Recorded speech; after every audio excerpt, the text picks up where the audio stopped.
Hello hi how are you. Memorise कैसे किया जाए?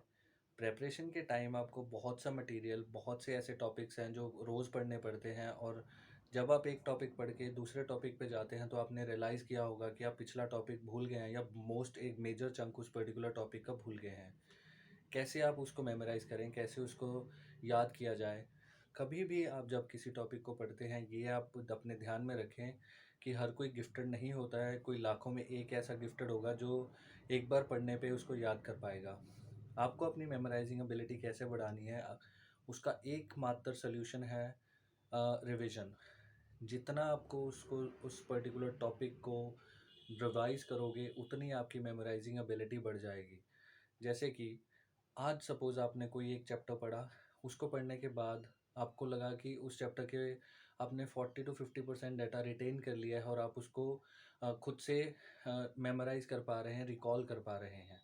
बट जब 2 या 3 दिन बाद आप उसी चैप्टर को, उसी डेटा को रिकॉल करने की कोशिश करेंगे, सिर्फ़ आपका 20 टू 30% ही डेटा रिकॉल कर पाएँगे। इसको कैसे बढ़ाया जाए? आपको कभी भी एक चैप्टर पढ़ने के बाद उसको छोड़ देना है अगले 1 या 2 दिन के लिए, फिर उसको दोबारा पढ़ना है। ऐसे आपको कम से कम 3 या 4 बार एक पर्टिकुलर टॉपिक या चैप्टर को पढ़ना है। उसके बाद आपने जो पढ़ा है, कभी भी जब आप पढ़ेंगे, पढ़ने के टाइम आपने क्या करना है, आपने अपनी आँखें बंद करनी है और रिकॉल करनी है चीज़ें कि आपने क्या-क्या पढ़ा है। इससे क्या होगा, आपकी फर्स्ट रीडिंग में मेबी आप 30 टू 40% ही रिकॉल कर पाएँ, हो सकता है उससे भी कम। बट आपने जो रिकॉल कर पाओगे चीज़ें, अपनी आँखें बंद करके, बुक बंद करके आप जो चीज़ें अपने माइंड में ले आओगे, वो चीज़ें आप कभी भूलोगे नहीं, वो आपकी एक परमानेंट मेमोरी में छप जाएगा। ऐसे जब आप रिवीजन करोगे 3-4 बार उस पर्टिकुलर टॉपिक की और चीज़ों को रिकॉल करोगे बुक बंद करने के बाद, तो आप उस पर्टिकुलर टॉपिक को 70 टू 80% बहुत अच्छे से रिकॉल कर पाओगे। इससे आपकी मेमोराइज़िंग एबिलिटी बढ़ जाएगी। दूसरा इसके लिए सबसे इम्पोर्टेंट है कि आपको अपने माइंड को डिस्ट्रैक्शन से दूर रखना है। वो कैसे कर सकते हैं? आपको मेडिटेशन का सहारा लेना है, मेडिटेशन करें, जिससे आपकी कंसंट्रेशन बढ़ेगी, आप फ़ोकस करना सीखेंगे, आपकी कंसंट्रेशन बढ़ने से आपकी मेमोराइज़िंग एबिलिटी भी बढ़ेगी। आपने देखा होगा कभी जब आप पढ़ते हैं, 2-3 घंटे पढ़ने के बाद भी आप रियलाइज़ करते हैं कि आपने सिर्फ़ 1 या 2 चैप्टर ही कवर किया है। बट कभी जब एग्ज़ाम के नज़दीक आप पढ़ते हैं, तो आप 1-2 घंटे में ही बहुत सा एक मेजर चंक सिलेबस का कवर कर लेते हैं उस पर्टिकुलर सब्जेक्ट का। क्योंकि उस टाइम आप बहुत मोटिवेटेड होते हैं, आप पूरी कंसंट्रेशन के साथ पढ़ते हैं और बहुत अच्छे से अपने सिलेबस को कवर करते हैं। बट रेगुलर डेज़ में आप एक डे ड्रीमिंग करते हैं। हमेशा इंसानों में जो प्रिपरेशन करते हैं, जो भी काम करते हैं, डे ड्रीमिंग एक बहुत बड़ा ड्रॉबैक रहता है। आप पढ़ते टाइम सोचते कुछ और हैं, आपका ध्यान कहीं है। और ये याद रखें प्लीज़, मोबाइल फ़ोन को अपने से जितना दूर रख सकते हैं उतना दूर रखें प्रिपरेशन के टाइम। इससे आपको बार-बार जो मोबाइल उठा के देखने की आदत है, आपकी डिस्ट्रैक्शन है, वो कम होंगी और आप अच्छे से अपनी प्रिपरेशन कर पाएँगे।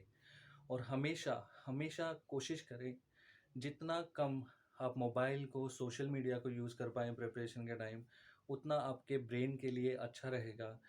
डोपामाइन के बारे में आपने सुना होगा, इसके बारे में मैं एक बहुत ही एक्सप्लेन्ड वीडियो लेके आऊँगा, बट एक फ़िलहाल के लिए आपको बता दूँ, कभी भी कुछ भी काम करते हैं जो आपको प्लेज़र देता है, मेंटल प्लेज़र, वो काम करने की आपकी इच्छा, आपका ब्रेन हमेशा आपको वैसा मोटिवेट करेगा कि आप उसी काम को करें।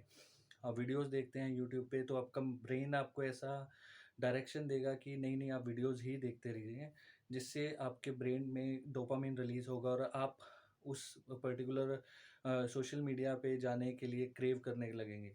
ये आपको नहीं करना है। हमेशा प्रिपरेशन के टाइम मोबाइल दूर रखना है। अगर आपको वर्ड मीनिंग के लिए भी कोई प्रॉब्लम आती है, तो आपको उन वर्ड्स को नोटबुक में नोट कर लेना है।